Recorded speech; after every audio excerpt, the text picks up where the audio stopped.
اور خنزیر کا گوشت یہ بھی ہر حال میں حرام ہی رہے گا۔ بتوں کو خوش کرنے کے لیے ان کے سامنے جانوروں کی بلی چڑھائی جاتی ہے، بلی کا لفظ ان کے ہاں استعمال ہوتا ہے، بھینٹ چڑھایا جاتا ہے۔ تو کوئی بھی کام، رشتہ کرنا ہے، بزنس کرنا ہے، کوئی چیز آپ کنفیوژن کا شکار ہے میں کروں یا نہ کروں، تو آپ استخارہ کریں۔ سورۃ المائدہ کی آیت نمبر 3 پر بات ہو رہی تھی گزشتہ جمعہ، تو وقت ختم ہو گیا تھا، اسی آیت سے ہم دوبارہ پڑھتے ہیں۔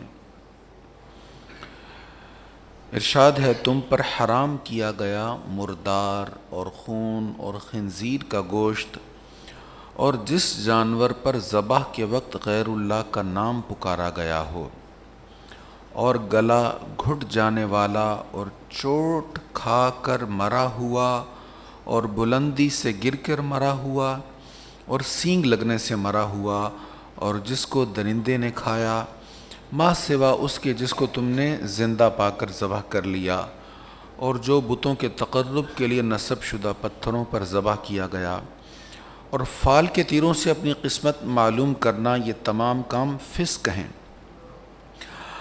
آج کفار تمہارے دین کی ناکامی سے مایوس ہو گئے، سو تم ان سے نہ ڈرو اور مجھ ہی سے ڈرو۔ آج میں نے تمہارے لیے تمہارا دین مکمل کر دیا اور تم پر اپنی نعمت کو پورا کر دیا اور تمہارے لیے اسلام کو بطور دین پسند کر لیا۔ پس جو شخص بھوک کی شدت سے مجبور ہو کر کوئی حرام چیز کھا لے، درآں حال یہ کہ وہ گناہ کی طرف مائل ہونے والا نہ ہو، تو بے شک اللہ بہت بخشنے والا، بہت مہربان ہے۔ اس آیت میں، سورۃ المائدہ کی آیت نمبر 3 میں حرام جانوروں کا ذکر ہوا۔ تو پہلے بیان ہوا کہ جو حلال جانور مر گیا، ذبح نہیں کیا جا سکا اسلامی طریقہ کے مطابق، وہ حرام ہے۔ اور پھر ہے حلال جانوروں کا خون، وہ بہرحال حرام ہی ہے۔ اور خنزیر کا گوشت یہ بھی ہر حال میں حرام ہی رہے گا۔ اور وما اہل لغیر اللہ بھی، اس کے معنی میں کچھ اختلاف ہے، اس لیے میں نے اس پر ڈیٹیل سے بات کی تھی کہ وما اہل لغیر اللہ بھی کا مطلب ہے جس جانور پر ذبح کے وقت غیر اللہ کا نام لیا گیا وہ جانور حرام ہے۔ اور حلال جانور ہے لیکن گلا گھٹ کر مر گیا، چوٹ کھا کر مر گیا، بلندی سے گر کر مر گیا، سینگ لگنے سے مر گیا، اور کسی درندے نے اس کو چیر پھاڑ دیا یا زخمی کر دیا اور وہ مر گیا، تو یہ بھی حلال جانور اب حرام ہو گیا کیونکہ ذبح نہیں ہوا۔ ہاں، اگر اس میں زندگی کی رمق موجود تھی، اس کی آنکھ کی پتلی ہل رہی تھی یا ٹانگ ہل رہی تھی، اس سے یہ اظہار ہوتا ہے کہ ابھی زندہ ہے، تو اس پر اگر چھری چلا دی گئی اسلامی طریقہ کے مطابق، تو وہ گرا ہوا، چوٹ لگا ہوا یا درندے نے جس کو زخمی کیا، تو اسلامی طریقہ کے مطابق اس کی زندگی کی رمق کی موجودگی میں اگر اس کو ذبح کر دیا گیا تو وہ حلال ہو گیا۔ اب آگے بیان ہو رہا ہے وما ذبح علی النصب، وہ جانور جو نصب پر ذبح کیا گیا وہ بھی حرام ہے۔ جانور حلال ہے لیکن اس کو غلط جگہ پر ذبح کیا گیا، نصب پر اس کو ذبح کر دیا گیا، آپ نے بے شک حلق پر چھری چلائی، جیسے بھی کیا، جگہ غلط تھی، اس لیے وہ جانور ہو گیا حرام۔ اب نصب کیا ہے؟ میں چونکہ طالب علم ہوں تفسیر کا تو جہاں کنٹروورسی ہوتی ہے میں کوشش کرتا ہوں سارے تراجم دیکھوں جتنے میں دیکھ سکوں۔ نصب کا معنی کچھ لوگوں نے کیا ہے آستانہ، مزار، اور پھر اس سے نتیجہ یہ نکالا کہ کوئی ایسا جانور جو کسی ولی کے مزار کے قرب میں کسی آستانہ پر ذبح کیا جائے تو وہ حرام ہو جاتا ہے۔ قرآن، میری معلومات کے مطابق قرآن یہ بیان نہیں کر رہا، یہ جو معنی وما ذبح علی النصب سے کیا جاتا ہے قرآن مجید یہ بیان نہیں کر رہا۔ اب اس معنی کی بیس کیا ہے؟ اس معنی کی بنیاد ہے لفظ نصب کا معنی آستانہ کرنا یا مزار کرنا۔ اب نصب کا معنی کیا ہے؟ قرآن مجید کے الفاظ کے معانی کے لیے ہم اہل لغت کا سہارا لیتے ہیں کہ عربی دان جو بڑے بڑے لوگ ہیں جنہوں نے الفاظ کے معانی کیے ہیں انہوں نے کیا معنی کیا ہے.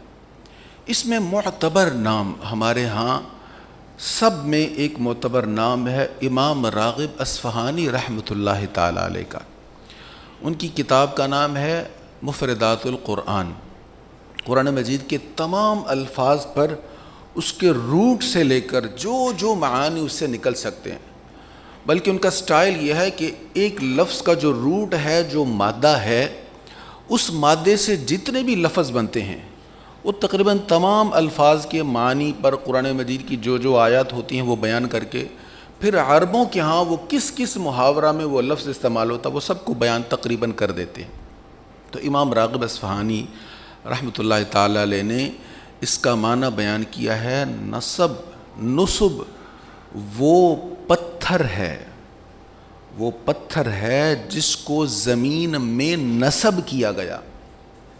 اور یہ لفظ نصب ہمارے ہاں بھی اردو میں مستعمل ہے، استعمال کیا جاتا ہے. مثلا ہم نیزہ زمین پر گاڑ دیں، یہی معنی امام راغب نے کیا اور یہی ہمارے ہاں بھی استعمال ہوتا ہے.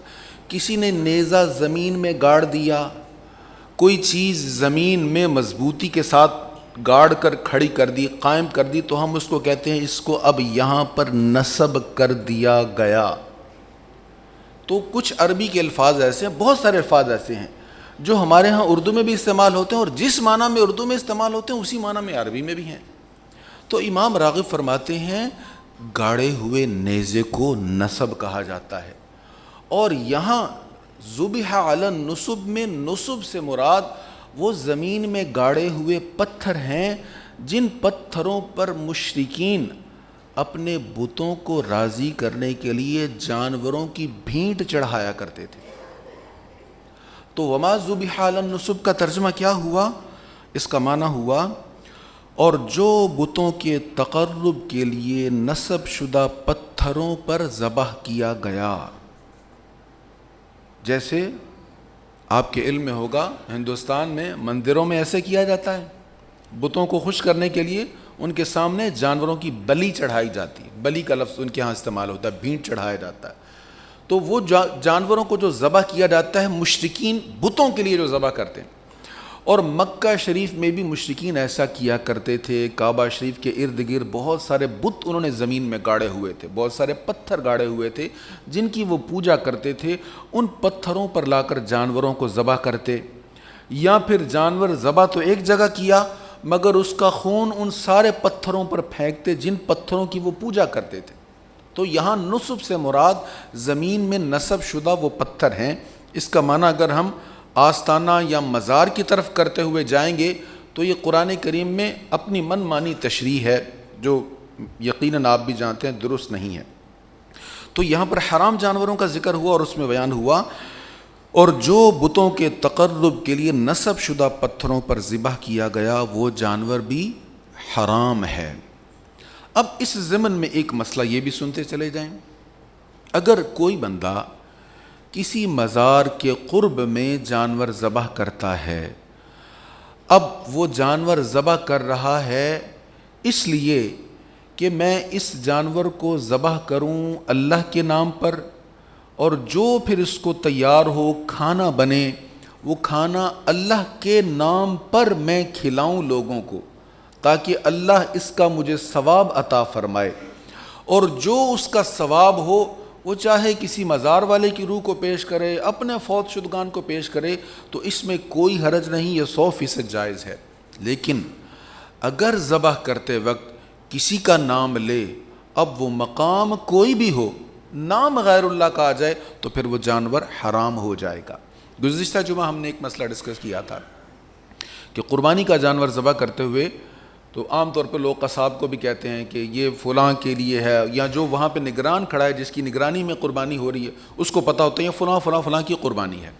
تو عام طور پر ناموں کی لسٹ ہوتی ہے، وہ نیت اس وقت کر لی جاتی ہے. تو آپ پہلے کہہ لیں یہ فلاں فلاں کی قربانی، نیت کر لیں، لیکن جب حلق پر چھری چلانی ہے نا اس وقت نام صرف اللہ کا ہی آئے گا، بس اس وقت کسی اور کا نام نہیں آئے گا. ایسے ہی کہیں بھی جانور ذبح ہو رہا ہو، چھری پھیرتے وقت نام صرف اللہ کا ہے، اور اگر جانور کو رضا الہی کے کسی کام میں خرچ کرنا ہے تو وہاں بھی رضا جو ہے، مقصود جو ہے وہ اللہ ہی کی ہونی چاہیے کہ اللہ اس کو قبول فرما کر اس کا اجر عطا فرمائے، تو کوئی بھی نیکی کا کام آپ مسلمان کو بخش سکتے ہیں۔ نبی پاک علیہ الصلوۃ والسلام کی اس پر کثیر احادیث موجود ہیں۔ اس کے آگے ارشاد ہے وَأَن تَسْتَقْسِمُوا بِالْأَزْلَامِ، اور فال کے تیروں سے قسمت معلوم کرنا یہ بھی جائز نہیں ہے۔ دیکھیں ہمارے ہاں بہت سارے طریقے ہیں جس سے لوگ سوچتے ہیں کہ میں یہ کام کروں یا نہ کروں، اپنے طور پر ہم گمان کر لیتے ہیں اچھا ایسا ہو گیا، یہ جوتا الٹا پڑ گیا، کوا بول پڑا، ایسے ہوا ویسے ہوا، تو ایسی چیزیں یا ایسے اندازے لگانا یہ درست نہیں ہے۔ تو اس دور میں لوگ نجومیوں کے پاس جاتے، کاہنوں کے پاس جاتے، ان کے پاس تیر ہوتے، وہ اپنے انداز سے وہ فال نکالتے، یا جیسے ہم کہتے ہیں ٹاس کرتے ہیں، ایسے کچھ کرتے، کسی تیر پر لکھا ہوتا ہے یہ ٹھیک ہے، کسی پر لکھا ہوتا ہے غلط ہے، فرمایا یہ حرام ہے۔ اگر کسی کام کا ارادہ ہے اور آپ اس میں یہ جاننا چاہتے ہیں کہ میرے لیے یہ درست کیا ہے، تو حضور علیہ الصلوۃ والسلام نے ہمیں استخارہ کی دعا تعلیم فرمائی ہے۔ صحابہ کرام کو آپ استخارہ کی دعا ایسے یاد کروایا کرتے تھے جیسے قرآن مجید کی صورتیں یاد کرواتے، تو آپ دعا یہ آپ بھی یاد کریں، اللہم انی استخیرک بعلمک، یہ یہاں سے یہ دعا شروع ہوتی، بخاری میں یہ حدیث ہے۔ تو کوئی بھی کام رشتہ کرنا ہے، بزنس کرنا ہے، کوئی چیز آپ کنفیوژن کا شکار ہے میں کروں یا نہ کروں، تو آپ استخارہ کریں، آسان سی دعا ہے، آپ گوگل پر سرچ کریں گے دعائے استخارہ تو وہاں پر بھی آ جائے گی۔ لفظوں کے فرق سے مختلف احادیث ہیں لیکن ساری دعائیں درست ہیں، کوئی بھی دعا مانگ لیں، 3-4 دعائیں آپ کے سامنے آ جائیں گی، گوگل پر سرچ کرنے سے دعائے استخارہ آپ نے لکھنا، وہ دعا آپ کے سامنے آ جائے گی۔ آپ ہر نماز کے بعد اس دعا کو پڑھتے رہیں، اور بالخصوص رات یا جب بھی آپ سوتے ہیں تو سونے سے پہلے 2 نفل ادا کریں استخارہ کی نیت سے، نفلوں میں کوئی خاص نہیں، کہیں سے بھی آپ تلاوت کر لیں جو آسان لگے، اور پھر اس کے بعد وہ دعائے استخارہ پڑھ لیں۔ اب اس میں ضروری نہیں ہے کہ آپ کو خواب میں سفید یا سبز نظر آئے گا تو ہی آپ سمجھیں گے نتیجہ نکلا ہے، یا خواب میں آپ کو سیاہ یا سرخ نظر آئے گا تو آپ سمجھیں گے یہ نتیجہ غلط ہے، یہ ضروری نہیں ہے نظر آنا۔ بہت سارے لوگوں کو خواب آتا ہی نہیں ہے، تو خواب آنا یا نہ آنا ضروری نہیں ہے۔ کس سے ہمیں پتہ چلے گا کہ ہماری رائے درست ہے یا نہیں، اللہ کی طرف سے کیا اشارہ ہے، اس کے بارے میں نبی پاک علیہ الصلوۃ والسلام نے صحابہ کو بتا دیا۔ آپ نے فرمایا تو استخارہ کر اور پھر غور کر تیرے دل میں کیا ہے، آسان طریقہ، 2 بار استخارہ کریں، 3 بار کریں، 7 بار کریں، پھر دل سے پوچھیں ہاں بھی دل کدھر جا رہا ہے، کیونکہ استخارہ ہم کرتے ہی اس وقت ہیں جب کنفیوژن ہو، جب کوئی فیصلہ ہو نہیں پا رہا، پھر ہم استخارہ کرتے ہیں، اور استخارہ کرنے کے بعد کم از کم 7 بار، بزرگ فرماتے ہیں مشورہ دیتے ہیں 7 بار ضرور کرو، 7 بار کرنے کے بعد پھر دل پر غور کریں اب دل کس طرف مائل ہے، اگر دل کسی ایک کام کی طرف مائل ہو گیا کہ بھئی ضرور کرنا ہے تو پھر کر گزرو، یہی استخارہ ہے، اور اگر دل نہ کی طرف مائل ہو تو پھر نہ کرو، یہ استخارہ ہے، اور اگر 7 بار کرنے کے بعد بھی کنفیوژن ہے تو پھر دوبارہ کریں، ابھی استخارہ مکمل نہیں ہوا، تو آسان طریقہ دعا استخارہ دیکھ لیں، مجھے کہیں گے تو میں بھی آپ کو پیش کر دوں گا۔ تو دعا استخارہ ہر نماز کے بعد پڑھتے رہیں، اور خاص طور پر جب آپ کے سونے کا ٹائم ہے اس ٹائم 2 نفل پڑھ کے پھر آپ دعا استخارہ پڑھ لیں اور سو جائیں۔ خواب میں کوئی بہت اچھا اشارہ ہو جائے تو یہ آپ کا ذہن بھی مطمئن ہو جائے، آپ کی سمجھ میں آ جائے وہ بات تو ٹھیک ہے، نہیں تو آپ اپنے دل سے پوچھیں، جس طرف دل مائل ہو جائے وہی استخارے کا جواب ہے۔ تو فرمایا یہ اس طرح کے فال کے تیروں وغیرہ سے قسمت معلوم کرنا، یہ ذالکم فسق، یہ اللہ تعالیٰ کو پسند نہیں ہے، یہ گناہ کے کام ہیں۔ اس سے آگے بڑی اہم آیت ہے اور بڑا اہم ارشاد ہے، الیوم یئس الذین کفروا من دینکم فلا تخشوہم واخشون، آج کفار تمہارے دین کی ناکامی سے مایوس ہو گئے۔ آپ کو پتہ ہے یہ کب آیت نازل ہوئی؟ جب حضور علیہ الصلوۃ والسلام نے حجۃ الوداع فرمایا، آپ کی حیات طیبہ کا جب آخری سال تھا، آپ نے حج فرمایا اور یوم عرفہ کے دن یہ آیت کریمہ نازل ہوئی، یہ حصہ نازل ہوا، آج کفار تمہارے دین کی ناکامی سے مایوس ہو گئے، ان کو پتہ کہ اب یہ مسلمان ناکام ہونے والے نہیں ہیں، اب جو اللہ نے اپنے محبوب علیہ الصلاۃ والتسلیم کے ذریعے تحریک جو انقلاب برپا کیا ہے، اب اس کو روکا نہیں جا سکتا، اب دین مصطفیٰ قائم ہو کر ہی رہے گا، اب اس کا غلبہ آئے گا ہی آئے گا۔ تو فرمایا فلا تخشوہم واخشون، سو تم ان سے نہ ڈرو مجھ ہی سے ڈرو۔ اللہ کہتا ان سے نہ ڈرو مجھ سے ڈرو، ہم انہی سے ڈرتے چلے جا رہے ہیں، ڈرتے جا رہے ہیں، جو نہیں ڈرے تھوڑے سے ہو کر اتنی بڑی طاقت کو دھول چٹا دی نا، کتنے تھے، مٹھی بھری ہے نا غزہ کے مجاہدین، دھول چٹا دی تو اتنی بڑی بڑی طاقتیں بیٹھی ڈر رہی ہیں، پتہ نہیں کیا بھلا ہے، اسرائیل کیا کر جائے گا، کتنی بڑی پاور ہے ان کے پاس۔ بھئی اگر تم ہمت کرو، اللہ پر یقین رکھو، امید رکھو، تو پھر اللہ تعالیٰ تمہیں غالب ہی فرمائے گا۔ بس ڈرتے ہیں ہم اللہ سے نہیں، لوگوں سے ڈرتے ہیں۔ اب اس سے اگلا جو حصہ ہے بڑا اہم حصہ ہے، الیوم اکملت لکم دینکم واتممت علیکم نعمتی ورضیت لکم الاسلام دینا۔ آج میں نے تمہارے لیے تمہارا دین مکمل کر دیا اور تم پر اپنی نعمت کو پورا کر دیا اور تمہارے لیے اسلام کو بطور دین پسند کر لیا۔ تو مسلمانوں سے کہا گیا ہے تمہارا دین آج کمپلیٹ ہو گیا ہے، دین مکمل ہو گیا۔ یہ کسی نبی کو یہ نہیں کہا گیا کہ دین مکمل ہو گیا ہے، اسی لیے انبیاء کے آنے کے بعد مزید نبیوں کی حاجت رہی ہے، کیونکہ دین مکمل نہیں ہوا۔ آدم علیہ السلام سے لے کر عیسیٰ علیہ السلام تک انبیاء اپنی ڈیوٹی دیتے رہے، حصہ ڈالتے رہے، لیکن دین مکمل نہیں ہوا۔ دین مکمل ہوا ہے تو میرے اور آپ کے لاجپال آقا کے آنے کے بعد مکمل ہوا ہے۔ یہ اعزاز اس امت کو نصیب ہوا ہے کہ کہا گیا بس اب دین مکمل ہو گیا، اب کسی نبی کی قیامت تک ضرورت نہیں رہے گی۔ عیسیٰ علیہ السلام بھی آئیں گے تو اسی دین کی اتباع کرتے ہوئے نظر آئیں گے، دین مکمل ہو گیا ہے۔ تو یہ آیہ کریمہ حضرت ابن عباس رضی اللہ تعالیٰ عنہ نے ایک یہودی کے سامنے پڑھی، جو کہنے لگا یار بڑی زبردست خبر ہے، یہ اگر ہمیں آیت یہ نصیب ہوئی ہوتی، ہمارے نبی پر یہ آیت اتری ہوتی تو ہم تو اتنے خوش ہوتے کہ وہ دن ہمارے لیے عید کا دن ہوتا۔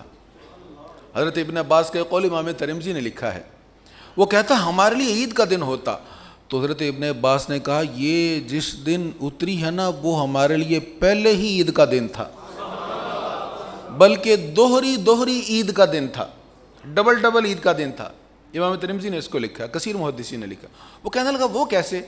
اس نے کہا اس لیے کہ یوم عرفہ کوئی آیت اتری ہے اور وہ ہمارا عید کا دن ہے، اور اتفاق سے اس دن تھا بھی جمعہ، تو جمعہ بھی ہمارا عید کا دن ہے۔ اب اس حدیث سے معلوم کیا ہوا کہ یہ کہنا کہ صرف دو ہی عیدیں ہیں اور کوئی عید ہو نہیں سکتی، یہ درست نہیں ہے قول۔ ہاں شرعاً دو ہی عیدیں ہیں جن کے خاص احکام ہیں، لیکن کوئی بھی خوشی کا دن جس میں مسلمانوں پر کوئی انعام ہوا ہے، اللہ کی رحمت ہوئی ہے، تو اس خوشی کی مناسبت سے اس کو بھی یوم عید کہا جا سکتا ہے۔ جیسے یوم عرفہ، اس دن جو بھی میدان عرفات میں حج کی نیت سے آیا اللہ سب کی بخشش کر دیتا ہے، جو دعائیں مانگتے ہیں اللہ قبول کر لیتا ہے۔ اور جمعہ کا دن یہ سید الایام ہے، یہ بھی عید کا دن ہے۔ تو جس طرح اور ایام کو عید کا دن کہا جا سکتا ہے جس میں اللہ کی کوئی نعمت ہو، اللہ کا کوئی انعام ہو، تو جس دن ساری نعمتوں کی جان کائنات سید الانبیاء تشریف لائیں، وہ کیوں نہیں عید کا دن ہو سکتا؟ تو یہ آیہ کریمہ نازل ہوئی اور یہ حضور علیہ الصلوۃ والتسلیم پر فتح مکہ حجۃ الوداع کے دن نازل ہوئی۔ اس کے آگے ایک اور بڑا اہم مسئلہ، بس مختصر سا وہ بھی عرض کر دوں۔ پس جو شخص بھوک کی شدت سے مجبور ہو کر کوئی حرام چیز کھا لے، اس حال میں کہ وہ گناہ کی طرف مائل ہونے والا نہ ہو، تو بے شک اللہ بہت بخشنے والا، بہت مہربان ہے۔ اب یہ مسئلہ بھی سورۃ بقرہ میں پہلے بیان ہو چکا ہے، پھر یہ ریپیٹ ہو گیا کہ اگر ویسے تو یہ چیزیں جن کا ذکر ہوا حرام ہیں، پیچھے جو بیان ہو گیا، حرام کھانا جائز نہیں، ہم نہیں کھا سکتے، لیکن اگر کوئی بندہ مر رہا ہے، اب جان بچانا بھی فرض ہے، جان بچانا بھی فرض ہے، اور جان بچانا سب فرضوں سے بڑا فرض ہے۔ یہ مسئلہ ہے، نماز فرض ہے نا، حج فرض ہے، روزہ فرض ہے، سارے فرائض ہیں، لیکن ان فرائض کی ادائیگی تو انسان مرتے دم تک کرے گا، لیکن اگر کبھی جان پر بن جائے تو سب سے بڑا فرض جان بچانا ہے۔ اس لیے فرمایا اگر کوئی مر رہا ہو اور بھوک کی وجہ سے مر رہا ہے اور حلال چیز کھانے والی میسر نہیں ہے، تو وہ حرام سے صرف اتنا کھائے کہ اس کی جان بچ جائے۔ تو یہ اتنا کا کھانا جس سے جان بچ جائے، پیٹ بھرنے والا نہیں کھانا، وہ گناہ ہوگا، اتنا کھانا جس سے جان بچ جائے یہ اس کے لیے جائز ہے۔ یہاں سے معلوم ہوا سب فرضوں سے بڑا فرض جان بچانا ہے، لیکن عشق کے اصول کچھ اور ہوتے ہیں۔ پتہ ہے جہاں پاؤں رکھا ہے یہاں سانپ کا گھر ہے، لیکن ایک طرف اپنی جان ہے، دوسری طرف محبوب کریم علیہ السلام کی نیند ہے۔ تو صدیق اکبر حضور کو بیدار نہیں کرتے، کہتے ہیں جتنی بار ڈسنا ہے ڈس لے، حضور کی نیند پر میری جان بھی قربان ہے۔